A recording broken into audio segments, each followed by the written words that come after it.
I can answer some questions now, and if anybody's got anything about guitar technique or equipment, recording, music, anything. Questions, it's usually like a dance floor, you know, nobody wants to be the first one on the dance floor. Once somebody gets out there, then it's just like a stampede, you know, so.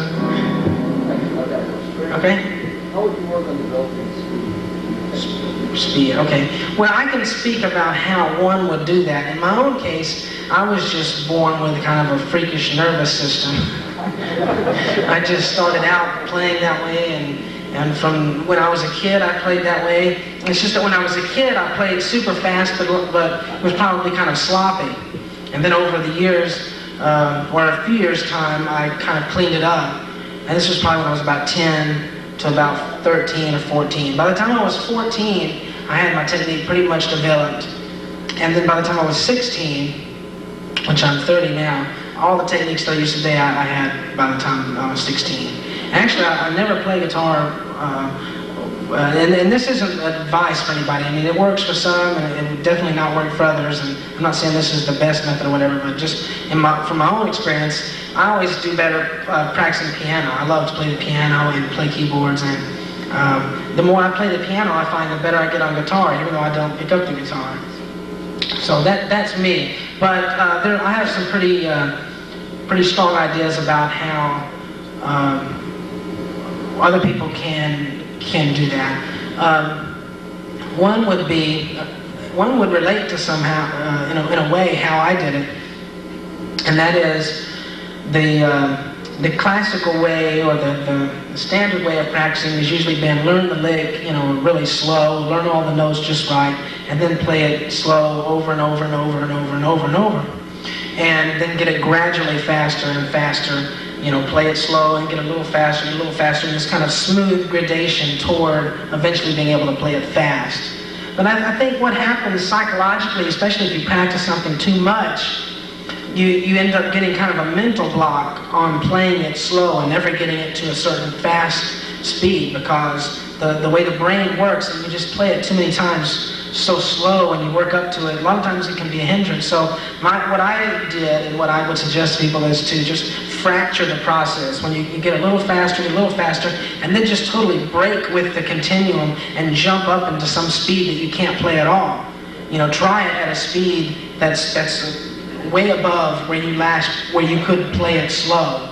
Just go for it. It might be completely sloppy, but then you're trying to clean it up over time, and it's a little different mental and physical process, rather than going from one mental process of playing it slow and getting it gradually faster. You approach it from the way of playing it fast but sloppy, and gradually learn to clean it up. And so I find you can come from another direction and achieve a lot sometimes that way, And also a good thing would be to practice different, and I get into this a lot in my instructional video, practice different rhythmic groupings, or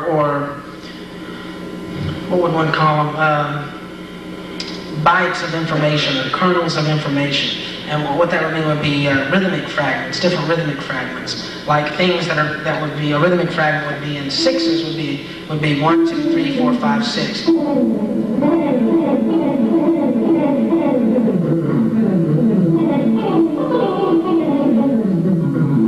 Okay, and so first, just work on sixes. It doesn't have to be on any particular scale. So just try to master the chunk of information of just a 6.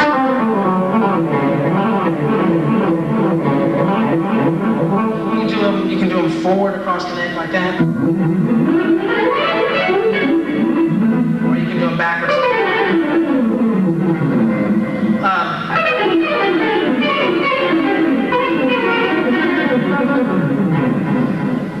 Okay, and then what one does is practice on all these different kernels of information, these little rhythmic fragments, if you will. And once you get a certain number of them down, like that would be sixes. Another one would be fours. 1, 2, 3, 4. 1, 2, 3, 4. 1, 2, 3, 4.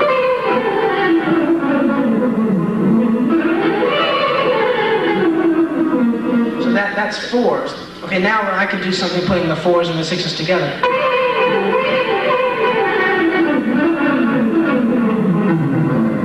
Okay, and you can go on and that. It's just mathematics. You can just get your rhythmic fragments of 4 together, and get them of 5 together and of 6 together. And the most interesting playing usually comes from mixing a lot of the different fragments together to make a phrase that, whether slow or fast, everything can kind of be broken down into numbers. Now, the slower a phrasing gets, it becomes harder to kind of break it down in that manner, but anything medium to fast speed, you can analyze it and break it down into mathematical rhythmic fragments. And in the Charlie Parker run, or some of the most complex stuff and rhythmically would be Charlie Parker and Cannonball Adderley. Specifically, Cannonball Adderley on this one album called 58 Miles.